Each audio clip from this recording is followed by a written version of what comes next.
Havlovou ty znáš? No Vrčice, okres Trutnov. Je to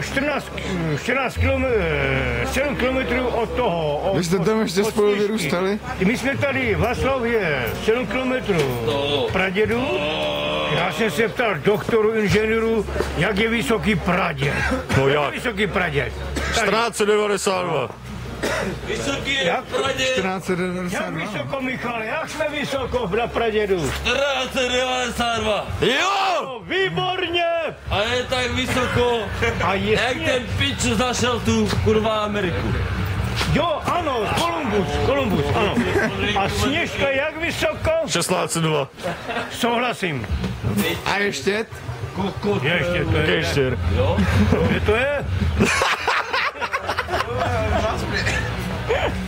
Nej, kolku je dá, vole. Ty nevíš, kde je Štět? Co já vím, kurá, nemám všechny noviny. Pohromadě, V Liberco, ne? Však ty taky na tým severu, že prý. No je, no. No, jak je ten ještě, no.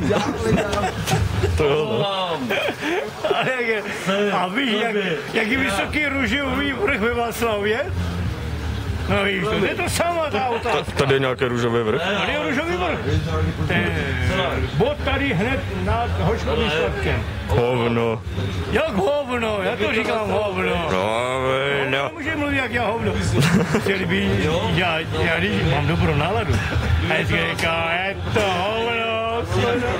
Tady má nějaký ten vizáž, takový ten ne ksichtový, ale ten mluvní. To.